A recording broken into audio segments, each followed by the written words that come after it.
I'm Barry Egolf, Candice McCray's father, who was found deceased in a tent in downtown Salt Lake in 8-degree weather.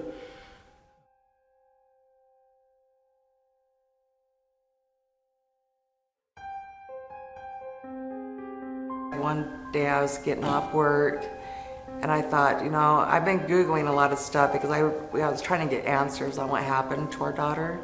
And I Googled Salt Lake homeless deaths.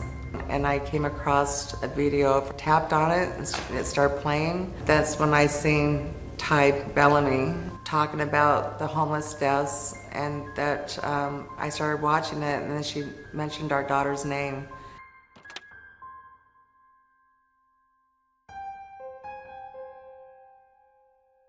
So I watched the whole video and found out that she was number 15, you know, number 15 of the homeless deaths down in Salt Lake.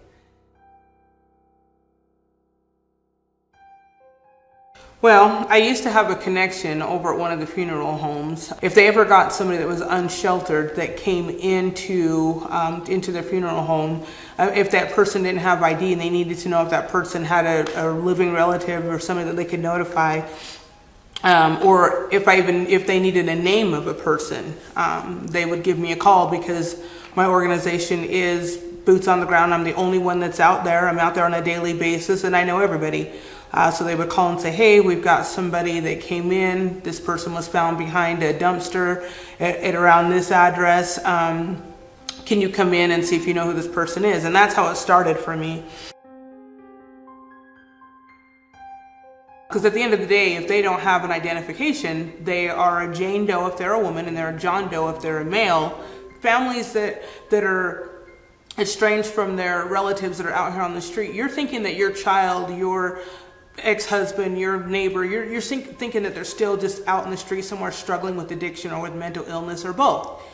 And if you have somebody that passes away and they're filed under a Jane Doe or a John Doe, you'll never know the truth.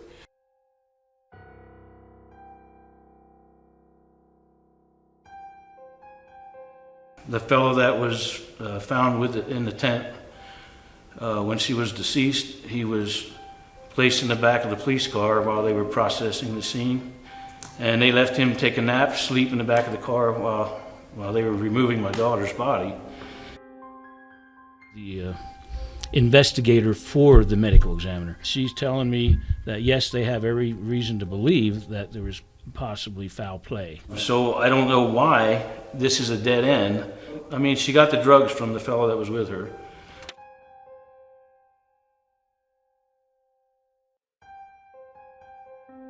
This man is still on the street dealing drugs to other people.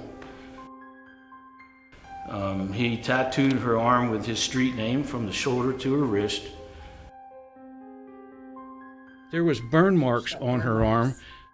There was bruising underneath. It broke the skin, the pen that was used. Also videotaped her dying. And there's been a few witnesses that have seen the video. And of course he blames everything on my daughter. The drugs that were in the tent and the money was hers. My daughter was naked in 8-degree weather.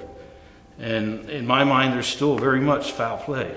When Candice passed away, when we arrived on the scene, the first thing that one of the Salt Lake police officers said was, this is an overdose. It's another OD. You're not a paramedic. You're not a medical professional, so you don't get to make that determination. But it seems like they just stuck with that throughout this entire process. But if it's an overdose, why do we have the medical examiner's investigator saying the police should not close this case as an overdose? There's foul play that's evident here, and they need to keep looking into this. I would never thought that this would happen to her. I just never would think that something like this would happen to somebody in our family, you know, or one of our kids. That's like the worst thing that could happen to anybody's family. Maybe something can be done in the future for other people. It's too late for my daughter. But I just want her to be dealt fairly. I mean, I've learned that the homeless get treated inhumanely. Like they don't even put a name to them. If it wasn't for Ty or somebody else knowing her name, she would have been Jane Doe. We wouldn't even know that she passed away. Aaron Mendenhall put moratoriums on temporary shelters, blocking people from being safely inside during the winter. And the winter of 2022-23 was one of the worst winters that Utah has had in decades. We had people that froze to death. They had nowhere to go. Overflow shelters were overflowing, and they were limited.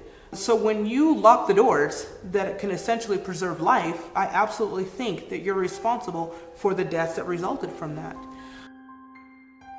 But I don't think she needed to die, and I think she wouldn't be dead today if she didn't meet the wrong person. She has 2 wonderful children. She has a family. Just very disappointing. So.